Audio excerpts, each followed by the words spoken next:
relationship, and self-worth at its core.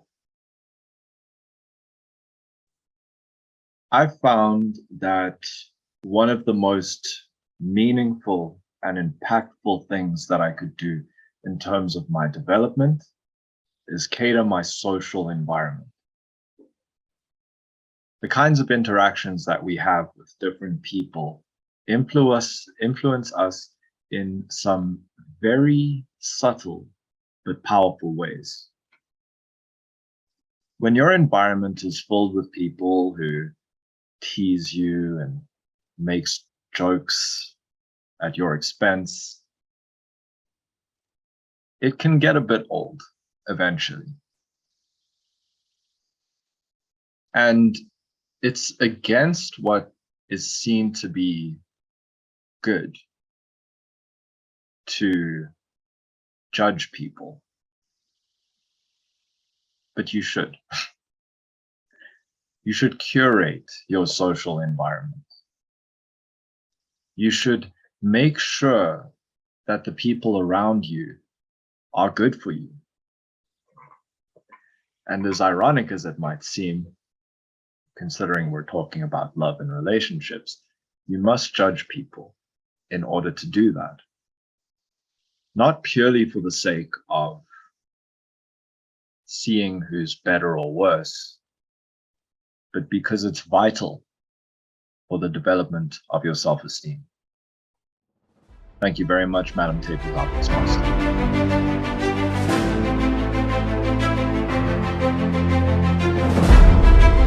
Evaluations chair. Our greatest glory is not in never falling, but in rising every time we fall. A powerful quote from Confucius, and it really sets the scene for the rest of the speech. Well done, Portia, on taking the next step on your pathways journey. I know it took a lot for you to present the speech, and I'm really proud of you. I appreciate how your speech was in line with the meeting's theme, pushing your limits. And I liked how even in the midst of reaching, the stars that we aspire to do, it's important to also find balance, to rejuvenate, so that we can push ourselves to the next level without having burnouts, which is a theme I think that's very consistent with most of us at Toastmasters, hence why we are here on a Monday evening on Women's Day. And also just a special shout out to, and hopefully you enjoyed your day. I was pleased by how you stood up. A lot of new time or first time speakers, they tend to sit down because they feel they don't have the confidence. And that also speaks quite well to the second point that I must commend you on. In terms of your composure, you seemed very comfortable. And maybe that was a result of standing up, but I really like that. It's really good qualities of an effective communicator. And just try keep doing that as you go on your journey. I'd say some of the things that I'd love you to try out is maintaining the eye contact. I think it's so important just to keep the audience captivated. I felt that we were in an eye tussle with your notes, just to get your attention. So hopefully just trying to maybe reading less of your notes or perhaps even putting your notes on the screen as you're speaking, because then it creates a perception that you are actually looking at the screen while you're looking at your notes. I won't even talk about teleprompters and the likes. That's not what this is about. And also I found that you were stumbling on some words, which can be alleviated, I think, with more practice and preparation, because there are some words I also find I struggle with when I write my speech that I have to keep on doing. And even when I prepare, I still make the same mistakes. But finally, when I'm in presentation mode, I'm there and I finally actually get to pronounce the word right. So I definitely can relate to that. And then one more thing I would say that I would really like you to work on is really in terms of the time allocated. So it was a 5 to 7 minute speech, and it was 2 minutes and 40 seconds. So I really like it just to get to that 5-minute barrier. And then from there, I think it'll be fine. I also struggle with that personally, as I tend to keep my words quite consistent and short. And as a result, my speeches tend to be on the lower end of the interval. And one thing I'd like you to really challenge yourself in is really just trying to compile a speech that's really structured well. I mean, I liked your introduction, it really went well, but as you're going into the middle and the end, I couldn't really see the definite parts, and you summarizing and providing us with a call to action, just to wrap up this really good theme of your speech. But overall, I'm really happy that you showed up, Portia, and demonstrated gumption in presenting the speech. I would suggest in giving it another go just to really get the benefits of the project and to really push the limit of this project. But overall, well done, Portia. And back to you, Mr. Evaluation Chair.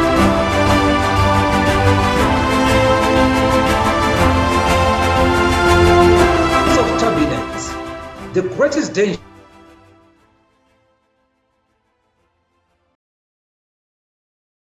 is logic. These are the very words of Peter Drucker, the management consultant. Good evening, Miss Toastmasters and fellow Toastmasters. 2019 was a great year.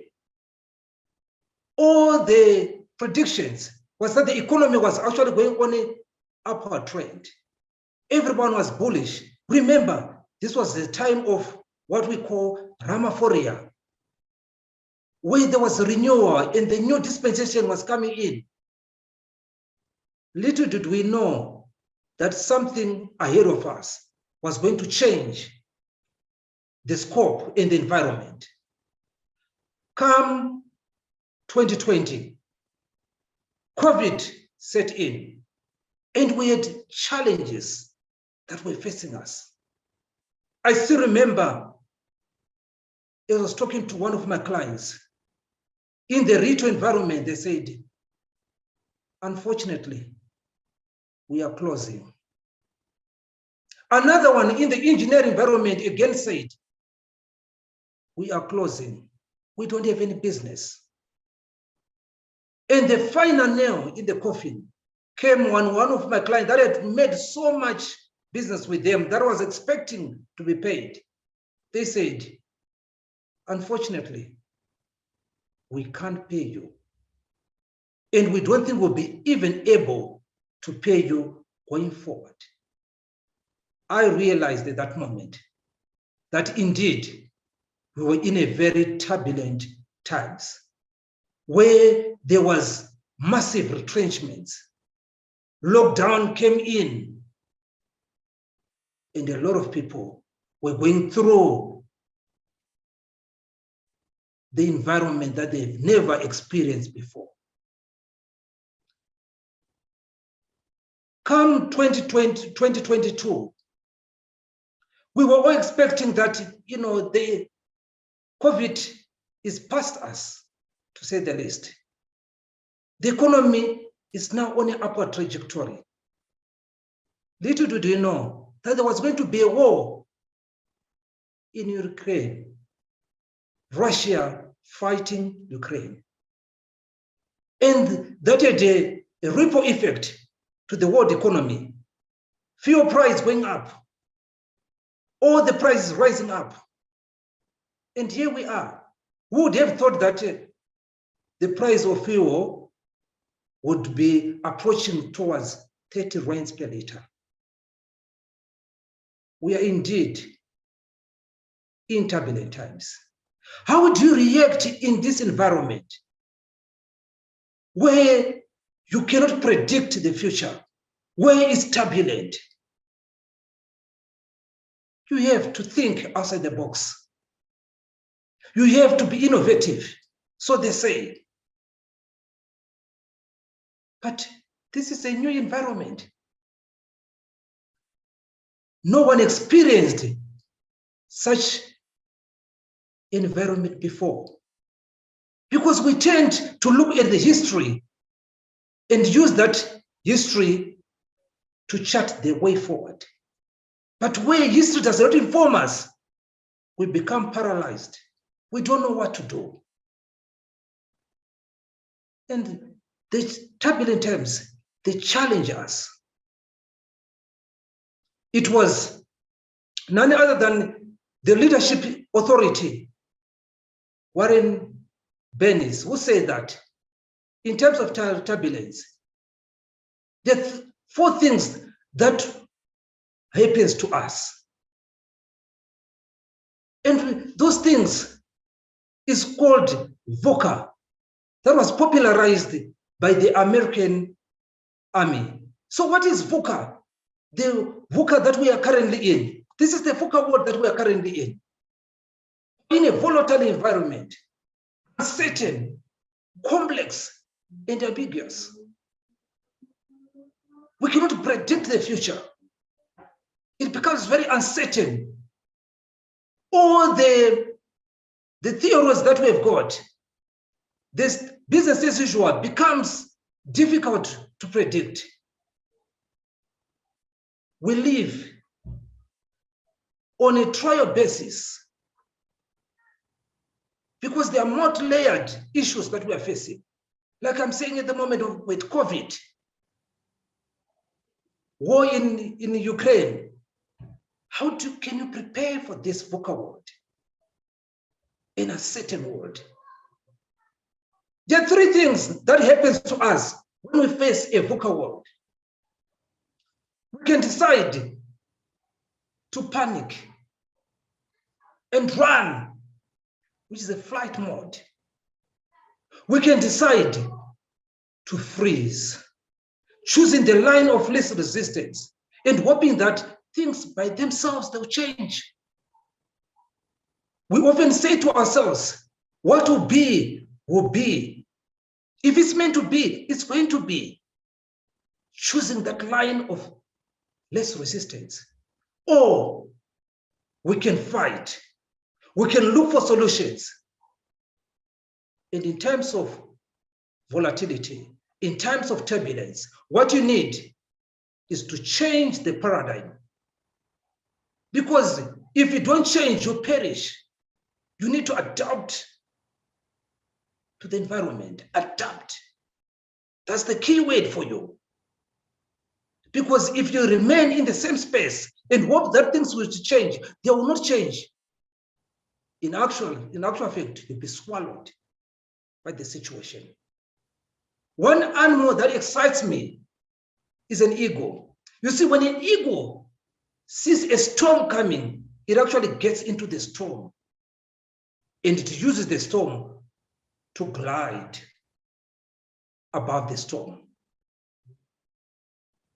It uses that storm to power itself, to propel itself to greater heights. As human beings, whenever we face the turbulent times, we need to look at what are the opportunities that we can get in a crisis. It's often called a good crisis. And it's for a reason, because each and every crisis presents itself with opportunities. It's just about us to start gleaning those opportunities that we can use for ourselves to become better. Myself, as somebody who had just got into business, yes, I had to face a lot of challenges. Companies closing, my clients not giving me business. But then I had to go back and look at how can I thrive in this environment? How can I become better? And I realized that, yes, there are a lot of lessons that we can learn from a volatility, from a turbulent time. But then, leaning myself to the words of Eric Hoffer, who said that in terms of change, fast learners inherit the world, while the learned remain closely to the things that will not change them. So you need that to be able to learn fast, to implement fast, so that you can change yourself. So I'm going to be sharing with you 4 things that you can adopt as you face in volatility. And these are the things that I'm going to be sharing with you.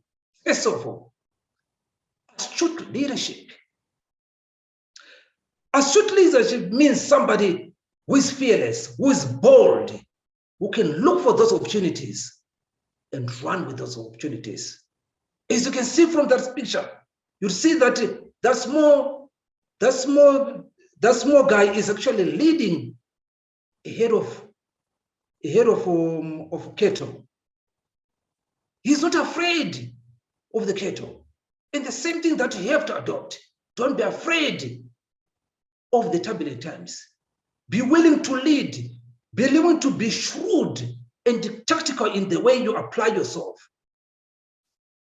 We've got a term that we normally use in Africa, which is called Ubuntu. And this helps you because as a leader, you also need to have that empathy. You also need to have that collective responsibility, looking at everybody and using the skills that everybody has. And in aligned to that Ubuntu is also a philosophy that we call 3H total leadership philosophy, which is leading with your head, leading with your hands, and leading with your heart. You need all those things to be cohesive so that you can start chart the way in volatility. Because without that boldness, without that teamwork, volatility will crush you. So that's the first thing that you have to do. Astute leadership, bold leadership, leadership that is able to lead, leadership that is able to look at, that is decisive and action-oriented. Because the moment, any day that you don't make a decision, things change. Secondly, you also need business intelligence. Business intelligence talks about researching the environment. What are the opportunities? You do the SWOT analysis and PESTO analysis, the environment, look at the environment, the political environment. And then you institute the decisions that will take you forward.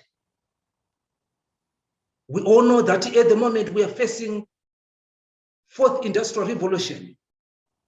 And with it has brought in the new way of working, the new way of communicating. Through massive research, we've seen the coming in of Zoom. That was previously unknown, but it's because of using strategic, disruptive innovation that they've been able to tap into the market and disrupt the market.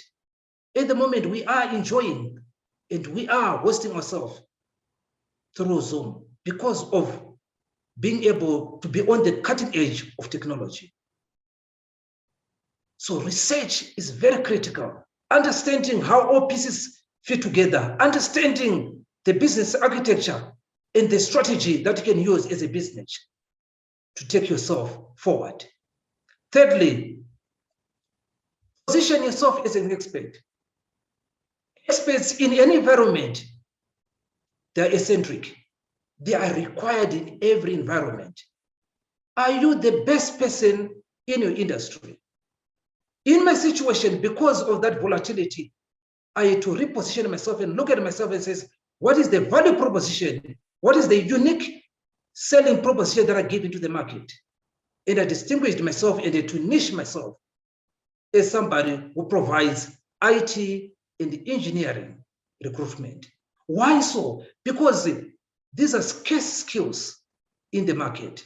And when you do that, there's always market for you because you're positioning yourself in an environment that is scarce. Alternatively, you can look at improving your product, or as an individual, you can look at upgrading your skills so that you become an expert in your industry.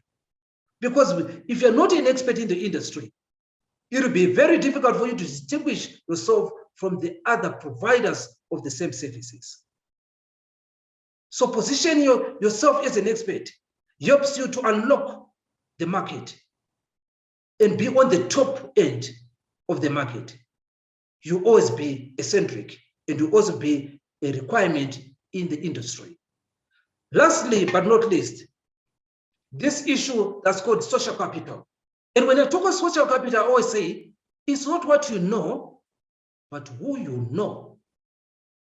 This is the aphorism for social capital. Who do you know? Your network is your network. Do you have people that can fight for you, that can vouch for you in the boardrooms to say, yes, I've got Enias Chingwe, he can provide this service. Yes, I've got this individual that can provide the services. That's social capital. It's not just having people that you connect with. It's leveraging on the network that you create so that it becomes powerful for you without leveraging, without using the people that you know. In volatility or struggle, those partnerships are very critical for your survival. As a company, we also realize that it's very important then to create these networks and to go out of my own way to call on the other industry leaders. And we started creating a circle of influence where we share business among each other. So in the event that I get a position that is not aligned to my specialty, I share it with my colleagues and they do the same thing. And through that, we've been able to create that cohesive network that we are leveraging on.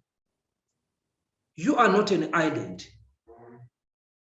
So you exist within a broader environment where there are people that are already providing the same services as you do. So leverage yourself. If it's in terms of your skill, look at who else is providing that skill, who else requires that skill, who else is that field. Through the leveraging, I've actually understood that there are a lot of people that have come to set up WhatsApp groups. It could be a WhatsApp group for CAs. It could be a WhatsApp group for engineers. And through that WhatsApp group, they share cross-pollinating of ideas and redirect each other to where opportunities are. This is very critical in turbulence. Because if you don't create that network, definitely turbulence will make mincemeat of you. These are the critical things that I thought I could share to you so that you start preparing yourself and start looking at yourself and say, how am I operating in a turbulence? Just to round up, what kind of leadership, what kind of leader are you? I dare you to adopt astute leadership. Are you positioning yourself as an expert? What things are you learning so that you can become better? You can position yourself for the ever-changing world. Research, innovation, disruptive innovation. Are you adopting those things? Social capital, the networks that you're building. In Toastmasters, who do you know? What are you doing about the networks that you're building? Are you leveraging on those networks? These are the key things that you have to relook and reflect on as you navigate the VUCA world that has come to characterize our world. So I say to you, rise and grab the opportunities in this VUCA world. Over to you, Toastmasters.